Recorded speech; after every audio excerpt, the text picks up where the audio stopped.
Hi you guys, welcome back to my channel. So I recently did a video on the things I did to heal my gut, and in that video I mentioned I did a lot of food swaps and made a lot of changes to my diet, but because that's not what the video was about, I didn't delve into that topic as much as I want to today. So I'm not going to extend this video super long. I'm going to try to get straight to the point and make it short and sweet on all of the food substitutions that I incorporated in my life that really did help me see a big improvement when it came to my gut, my energy levels, my skin, my nails, my hair, my brain fog, all of the great things that come with healing your gut.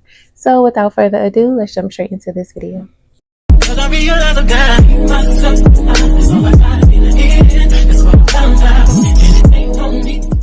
So the first thing I want to touch on is processed sugar. So processed sugar feeds the bad bacteria and yeast in your gut, and that leads to imbalances and triggers the cravings and inflammation in your gut. So instead of processed, aka refined sugars, opt for natural sweeteners like pure honey, pure maple syrup, or even fruit for dishes that you want to sweeten.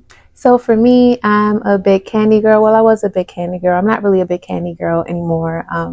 We can attribute that to the dentist visits that I had to have. But outside of that, I did find healthy swaps for when I did have like a sugar craving or a candy craving for things like Skittles or any type of fruity candy.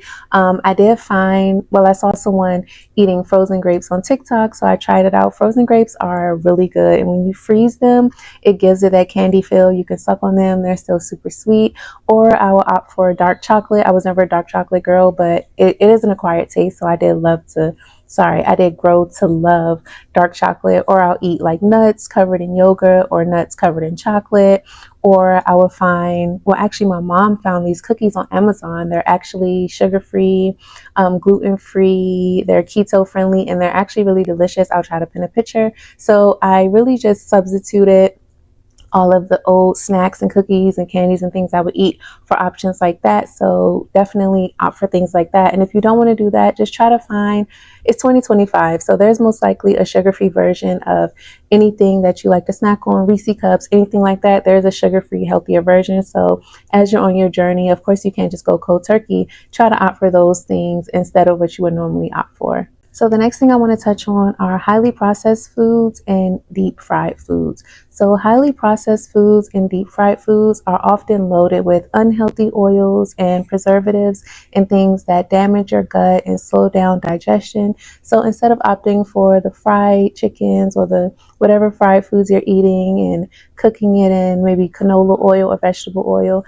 opt for maybe baking your foods instead, and opt for oils like avocado oil or olive oil, or if you can, just try to air fry it or saute it in a pan, but try to stay away from the deep fried foods and the unhealthy oils, as they will wreak havoc in your gut. For myself personally, I just found myself opting for home cooked meals instead. I used to eat out a ton, especially in my last relationship. He was a really busy guy. I spent a lot of time with him, so we were often outside on the road a lot, and we ate out a lot. So a big change that I noticed is I started cooking at home. And if you're one of those people who are kind of pressed for time, a super busy person, just try to pick one day out of the week that may be like your slowest day, and just try to meal prep as much food as you can. Just make a bunch of food and store it in containers, and that will really help you eat better and just eat your food at home and kind of lower the temptation to grab food while you're out. I baked a lot of my food. I sauteed a lot of my food. I air fry a lot of my foods now, and I 100% notice a difference in my gut, my energy levels, and things like that. Just by eating at home more and kind of staying away from not even just the fast foods, the drive-thrus, but even a lot of restaurants. It seems healthier, but they're often cooking with a lot of things in the back that we don't know about. So, like I said, if you can opt for home cooked meals, even if you have to meal prep it, definitely go that route, and you definitely should see some improvement.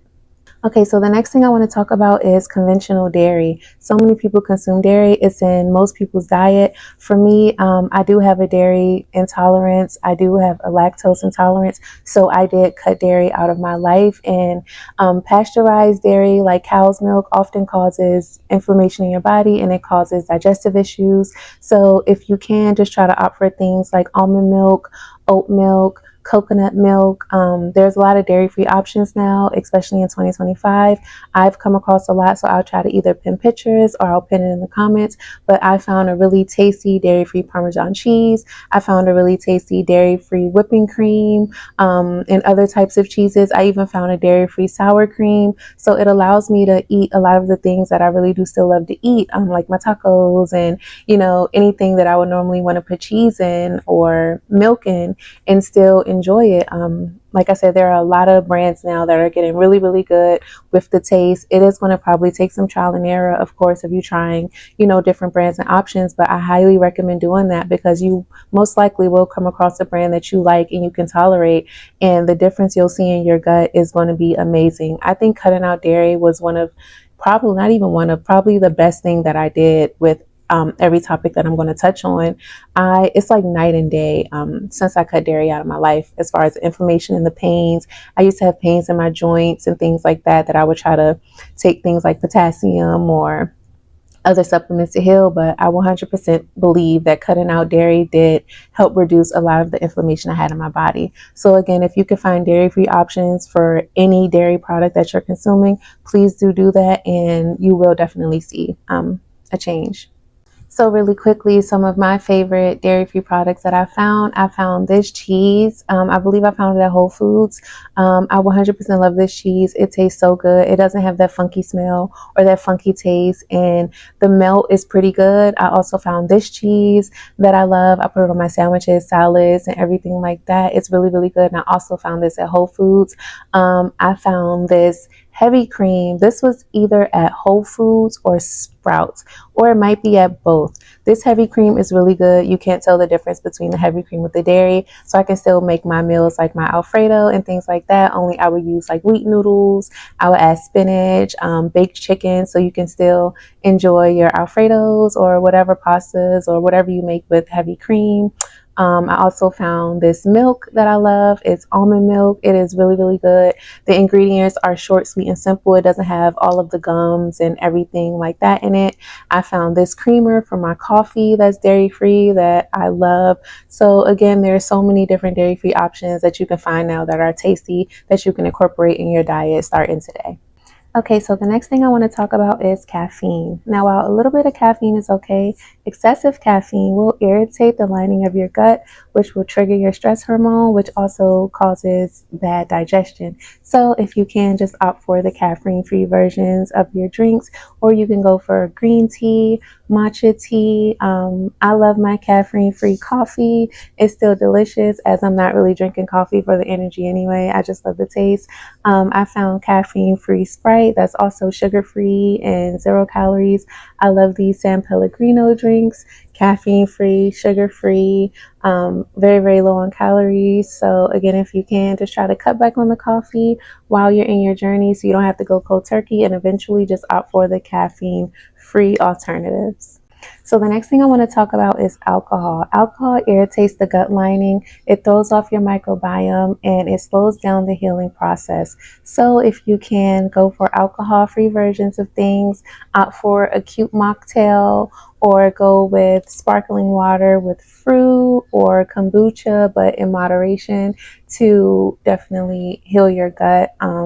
Like I said, excessive alcohol will wreak havoc in your gut. So it's not something you want to partake in anyway. So just cut back the alcohol, limit it. Like I said, I don't believe in just going cold turkey unless you have that power. I didn't. I think cold turkey causes you to just fumble and fall back into a bad routine. So I do believe in baby steps. I believe in weaning. So if you can, if you are drinking excessive alcohol, just try to slowly cut back, and then ultimately you'll get to the point where you don't have it in your diet at all. Personally, for myself, I'm not a big alcohol girly. I never really was a big alcohol girly.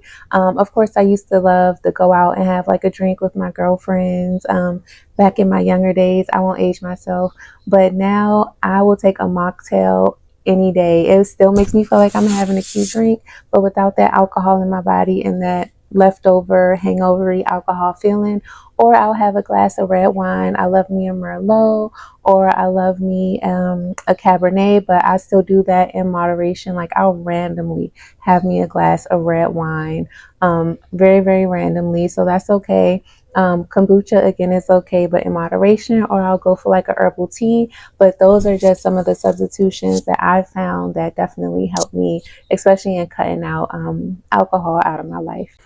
So another one I want to comment on is one of my kryptonites, like snacking. I used to love snacking on like chips, cookies, brownies, and things like that. So instead of like the average chip, I'll opt for like an air fried popcorn or like the baked chips that they do now. Or I love pretzels and things like that. So try to opt for those instead of grabbing the bag of Lay's and Doritos and things like that.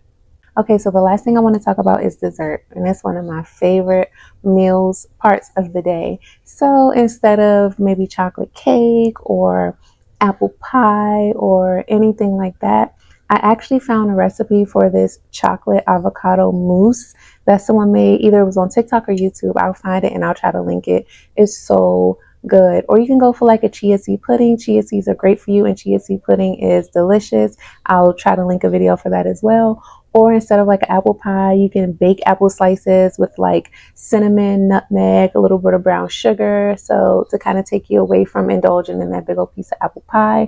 And any other recipes that I can think of, I'll just try to put them in the comments. But those are just some of my top 3 favorites that I love for dessert to kind of keep me away from all the bad desserts that I'm used to. And if you found this video helpful at all, don't forget to give me a like, subscribe, and comment down below. What's your kryptonite? What is the thing that you had the hardest time cutting off, or you're in the process of trying to cut off, but it's just a struggle? If you're in the process and you have any substitutions or swaps, recipe recommendations that you can give, I definitely want them. Some in the comments might want them as well, so definitely comment down below. If you're going to try any substitutions that you heard in my video, let me know which ones are you most excited to try. And yeah, that's pretty much it, and I can't wait to see you in my next video. Thanks for watching. Bye. Put it out your mind, 'cause it's jealousy.